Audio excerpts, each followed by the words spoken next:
What is going on, Pokemon fans? Welcome back to Powerhouse Draft. My name is JD, and today we're continuing with our series for the best Electric-type Pokemon is in Generation 1 Pokemon Blue. Over the last 6 weeks, we've been playing through with all the Electric types, full evolved to see who the best is. Jolteon, Electabuzz, Zapdos, Electrode, Raichu, and Magneton all competed in this challenge.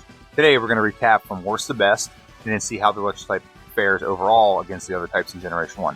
Without further ado, let's dive into this. Going from worst to first, we're going to go ahead and talk about the worst Pokemon, which is Electrode. Electrode came in with the time 1 hour, 17 minutes, and 30 seconds with 6 resets, and we beat the game at level 70. The 6 resets actually isn't the true story, because this Pokemon had 7 blackouts as well.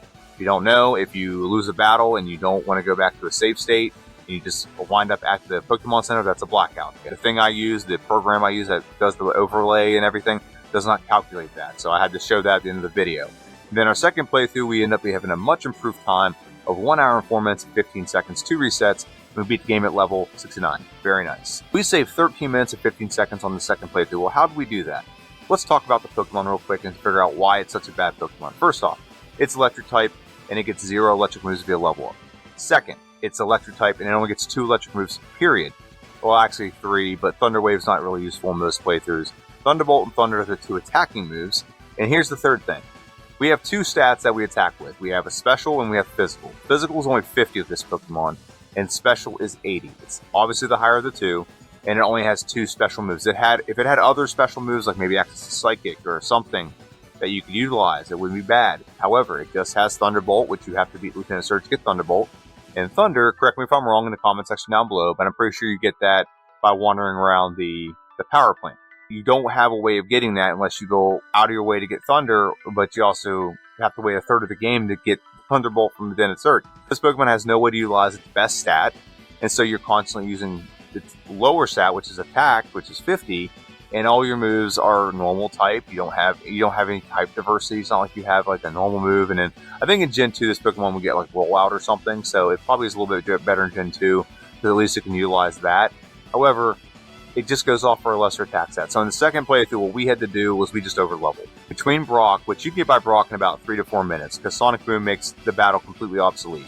It does 20 damage every time. Brock's Pokemon have less than 40 damage, so those are easy 2-shots. Between Brock and, not Mount Moon, but between Brock and Misty, we pretty much fought every battle on Route 3 and then Mount Moon, over-leveling, boosting our attack stat, and it makes it so the ranges are a lot more manageable, tackle's more effective, when you get Swift it's much more effective, and so on and so forth. So that's how we had to make this Pokemon better.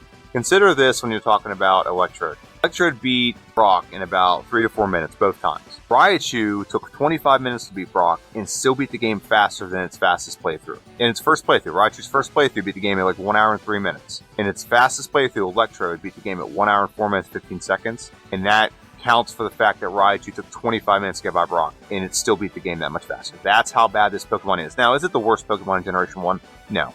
It's just very horribly designed. It's not great distribution. I think it'd take like 30 from its speed. It has 130 speed. It's the fastest Pokemon in the game. You could probably redistribute that and probably help out a little bit, maybe like 20 in physical and like 10 in special or something like that. That would be very helpful. It just doesn't synergize, and that's okay. Not all Pokemon do synergize. That's what makes other Pokemon better, makes them more appreciative of the good ones.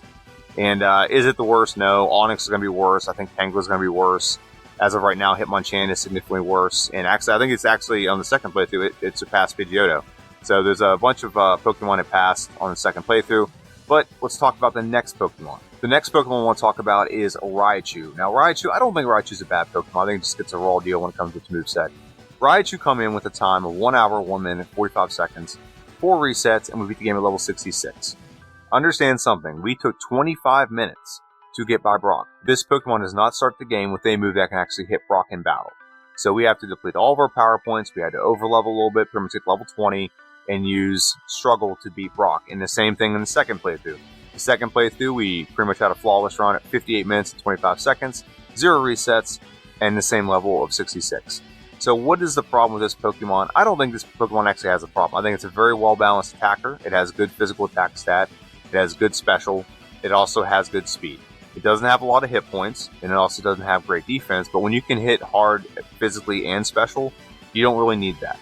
The problem this Pokemon has, it just does not start with a move that can hit Brock.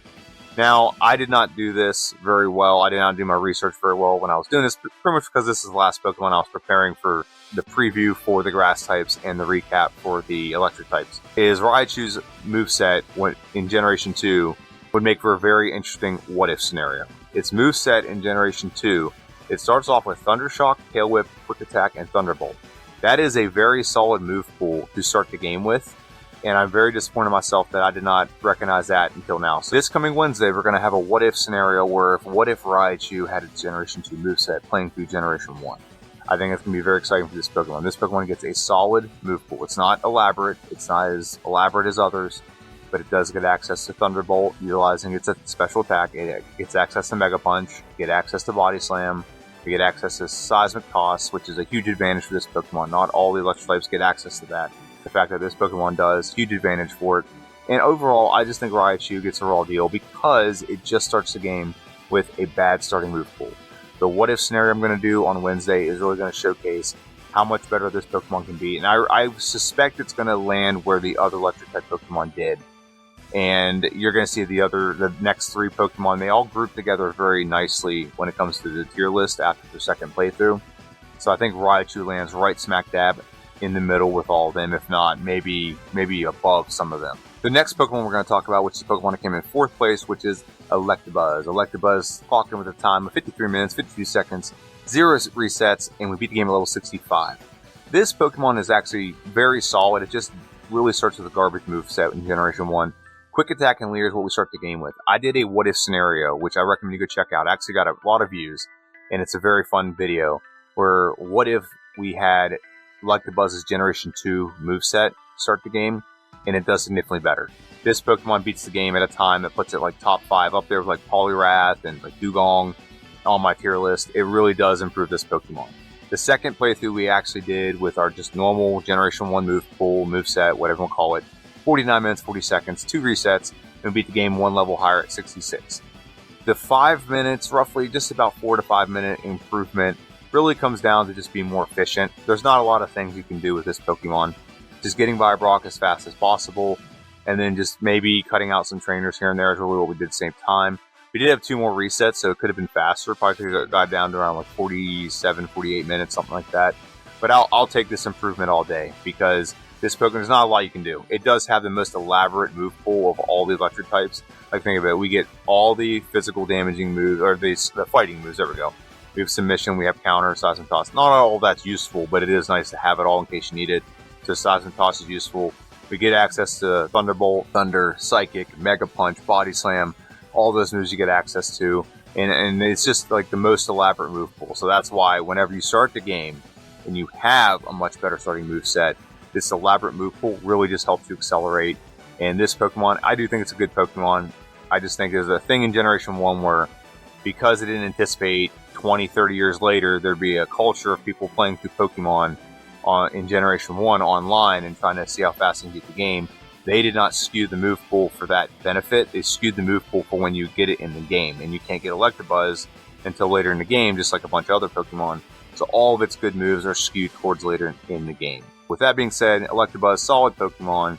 It just suffers from like a Gen 1 quirk, just kind of like Raichu suffers from a Gen 1 quirk. The next Pokemon we're going to talk about is a Pokemon that came in 3rd place, which is a Pokemon I thought would come in 2nd place, and my prediction is Magneton. Magneton came with a time of 50 minutes and 6 seconds, 4 resets at level 64. This Pokemon actually is very solid across the board, so that's why I thought it'd do much better than it did. This Pokemon has great stats, it has decent speed, good special, good physical attack, good defense, good health. Nothing about that there's not a glaring weakness with this Pokemon. Then when you look at its move pool, it starts with Tackle, Sonic Boom, and Thunder Shock. Probably the perfect moveset you'd want. You'd want not a good, but a decent physical attacking move, which is Tackle. You want a set damage move that gets you by problems that you really don't have a great solution with Tackle or Thunder Shock. And then Thunder Shock is your stab move. In the second playthrough, we really only improved this Pokemon by 1 minute. 1 minute, we had 1 more reset, and we beat the game at level 65 rather than 64. There's just not a lot of ways to improve this Pokemon. In most playthroughs, you want to progress your moves. You want to gradually progress your moves. In Tackle, you don't have a way to progress Tackle until you get to either Celadon City if you want to get Double Edge, but then you're taking Recoil, or if you go to Lavender Town and get Swift. Now, Swift is not bad. It goes off physical attack stat. It doesn't miss. So that's not a bad upgrade, but that's literally pretty much half the game. You got to rely on Tackle as your physical damaging move. Then you have Sonic Boom, which does 20 damage, so Brock's easy, but eventually it's not gonna pace well. 20 damage, now it's a 5-shot, now it's a 6-shot. Against some trainers like Giovanni, it ends up being like a 6-shot with Giovanni at some point. And then Thundershock, you do progress Thundershock pretty well, because as soon as you beat Lieutenant Surge, Thundershock becomes Thunderbolt, and now you have a very good electric move. But the problem with electric Pokemon is there are resistances. There are Pokemon out there that are completely immune to that move, so your best move, going off your best attacking stat, cannot be utilized. And that's this Pokemon's problem. It doesn't have the move versatility. If you swapped this Pokemon's starting move pool with Electabuzz, completely different discussion, because Electabuzz has and Raichu even, has the versatility in its TM move pool to compensate for these things. But this Pokemon just does not have an elaborate moveset. Look at its move pool. How we get by Brock with this? What are we going to use? I think we had to use Toxic. Toxic was the best strategy I can come up with, which was a good strategy. It worked with Electrode as well, but not a great option. But it was an option nonetheless, and I've never had to use Toxic in a playthrough ever. But in this scenario, I ended up using it, and it worked to perfection. It's not a bad Pokemon. It's really a great Pokemon to be just your Electric-type Pokemon on a team. It's not a Pokemon you're going to sit there and sweep somebody. That's a bunch of other Pokemon in this challenge are like that. This is not one of them. This Pokemon is just your Electric-type. Come in, hit someone with electric moves, maybe tank a hit because it's kind of bulky, and then, after he hits his electric move, get him out of there. With that being said, our next Pokemon, which is our second to last Pokemon we're going to talk about, which is our second best Pokemon in this challenge, is Jolteon. Jolteon's first playthrough is 54 minutes and 39 seconds, 1 reset, and we beat the game at level 64. This was the 4th place Pokemon for a while, because the first playthrough did not go very well. It does start with one of the better starting move pools. It starts out with Tackle, Quick Attack, Sand Attack, and Thundershock. That's a very good starting move pool. There is a better starting move pool that this Pokemon could use. I'll go over that here in a minute. The second playthrough, we improved this Pokemon by just around 6 minutes. 48 minutes and 55 seconds with 2 resets, level 65s. 1 level less, 1 more reset, but we beat the game about 6 minutes faster. Why this Pokemon get better in the second playthrough? It's just about utilizing the things around it. It does have a decently broad move pool compared to the other electric types. For example, we're looking at our level up move pool, like I said. We have Tackle, which can, hit just about anything. We have Sand Attack, which is very useful against Brock, so we were able to use that and get by Brock quicker because he can't hit us. Quick Attack is a little bit more powerful than Tackle and it has priority. Then Thundershock's your stab move. Great starting move pool. The only thing that would have been better is instead of having Tackle, if we had Sonic Boom, then Brock would have been super fast. But we had to get to a decent level, utilize Sand Attack. The battle gets strung out when you do that. But we got by Brock decently well, and then after that, the game just takes off. Where this Pokemon has an advantage is in the later game, in mid to later game, you get access to some moves that the other Pokemon don't get access to. For example, Double Kick is a fantastic move to have in the mid game because it's a good physical damaging move, but also does very good against Rock-type Pokemon. Whereas other moves you have, like Body Slam, not going to cut it. We don't get access to Sonic Boom with this Pokemon, so that's not going to help us. We don't get access to Plasma Toss. That doesn't help us. Whereas other Pokemon have no solution for that, and they have to utilize like cheesy strats like Toxic, or try to rely on a normal physical damaging move to get by Brock. You have a Pokemon here with Double Kick. Double Kick will be super effective, and it'll get the job done. You can carry that into the Elite Four as well to get the job done against Onix in the Elite Four. It just has a much more broadness to it. There is a slightly better way, which a lot of the what ifs I did not do with this one because I didn't really look into it. I just thought generality. I just didn't look into them as well as I should have.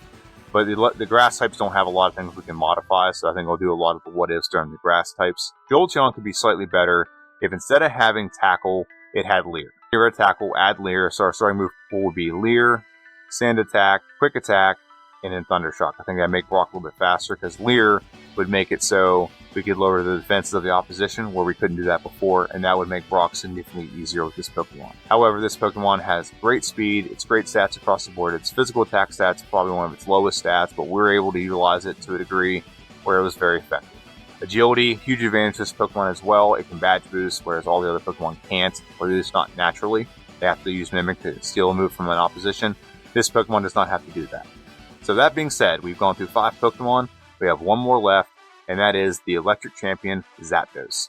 Zapdos' first playthrough was very solid, came in at 43 minutes and 48 seconds. We had 3 resets, and we beat the game at level 61. This Pokemon starts off with two moves that are very good for itself. It's not great for the early game, but it's great for itself because Thundershock is a stab move that's electric, and then Drill Peck is a stab flying move, and it's the best flying move in the game. And in the second playthrough, we beat the game at 39 minutes and 43 seconds. That means this is the first Pokemon to have a sub 40 run. We had one reset, so it could have been faster. And we beat the game at level 59. We probably could have beat it at a slightly lower level as well if we really wanted to. This Pokemon absolutely obliterates the game. And like I said, it does not start with a great moveset for the early game because Thundershock cannot be used against Brock, and Drill Peck is resisted by Brock. However, this Pokemon still gets by Brock pretty easily, gets by the early game pretty fast. Then after that, it just takes off. It doesn't have an elaborate move pool. That's not the benefit of this Pokemon. The benefit of this Pokemon is its pure raw power. And Drill Peck, it's the best flying move in the game, and the fact you start the game with, like, if Moltres had Drill Peck, it'd be significantly better. If Articuno had Drill Peck, it'd be significantly better. The fact that this Pokemon gets it, huge advantage, because once you get by Brock, there's really not a lot of rock Pokemon the rest of the game other than, like, Giovanni. So you're able to just obliterate everything that's in your path with Drill Peck. Thundershock's useful. Eventually, Thundershock actually evolves itself into Thunderbolt when you beat Lieutenant Surge. There's a natural progression there. And then you're able to, you can't get Body Slam, but you can get Swift, you can get Double Edge, you can get Hyper Beam. So there's a natural progression on your non-stab, physical damaging move. And it's just a very good Pokemon overall. With that being said, we have a tier list that needs to be adjusted. So let's look at our tier list after the first playthrough. The tier list now, we have one Pokemon in the S tier, that's Zapdos. We have 3 electric types in the sub 55 tier, which is the V tier, which is Magneton, Electabuzz, and Jolteon. Raichu's up there in the sub 65 realm, and then we have Electrode in the F tier, right in front of Hitmonchan. After our second playthroughs, where do these Pokemon rank? Well, Zapdos is the only Pokemon in the SS tier. He has the fastest time we've done so far in this challenge, so that's good. We have no Pokemon from the electric types in the S tier, which I kind of expected. Electric types kind of have a rough go. In the sub 50 tier, 3 Pokemon have moved into there: Jolteon, Magneton, and Electabuzz. That spot was actually looking very empty for a long time after our playthroughs a couple weeks ago. And then we have Raichu moved into the C tier, which, like I said, if it just had a better moveset, I think it'd be right up there with the rest of the electric types. And then the outlier is Electrode down in there in the D tier. So what do I think overall of the electric types in Generation 1? I think even though they have a tough challenge early, they still end up doing very well in this challenge. Look at this. They can't do any damage really to Brock, and they still, all of them are outpacing most of the fire types. Pretty much all of them except for, like, Raichu doesn't outpace 3 of them, and that's Charizard, Rapidash, and Magmar, but it beats the other fire types. One of them is the Legendary. And Electrode even surpassed Moltres, and Electrode's like a couple seconds behind Ninetales, so not too far from the pale. So I think the Electric type actually is very well in Generation 1, considering the fact it has the disadvantage of Brock and Giovanni. But they find a way to persevere, and that's what's good about the electric type. There's a way to brute force their way through some problems, and each of them has their own versatile way of beating the game. What do I think about the electric types? Overall, solid. I do have, like I said, some what ifs I'm going to do. I'm going to do what if for Jolteon, what if for Raichu, maybe what if for Electrode. I don't know. Electrode's not really my favorite Pokemon, but I think just to have some content, I'll probably do a what if scenario for Electrode. What if Electrode had Thundershock or something like that, just to see how much better it can be in a playthrough. I still have some second playthroughs to do of some Pokemon, so keep that in mind. But without further ado, I think that's the end of the video. So if you've made it this far, you're amazing. And make sure you like, share, subscribe, and comment down below. All those things really do help out the channel. We're trying to get to 1,000 subscribers, trying to get up there and get this channel rolling a little bit more. Once it gets to 1,000, it kind of snowballs. It gets out to more people. But your comment, your likes, your subscribing, you sharing is what really is going to get this channel going. As much as I can put out content and I can put out the best content, the channel is about you, the audience. So let me know what you think in the comment section down below. Next week, we have 2 things we're doing. On Wednesday, we are going to have a what if of Raichu with his Generation 2 move pool to see how much better it does in Generation 1. I suspect this will land right up there with Jolteon, Magneton, and Electabuzz in the sub 50 category. It might actually land in the sub 45 category. Raichu is pretty good. It has some great things in it, and with a better move pool in the beginning, I think it has the capacity to get through this game at a very good time. How good? That's what we're going to find out. And then next Friday, we kick off the Grass type challenge by playing through with Victory Bell. I'm so excited to play through with both of these Pokemon, and so excited to get the Grass types done. It's really going to be an exciting next couple weeks. Let me know what you think. Have a good one, and I'll see you guys next time.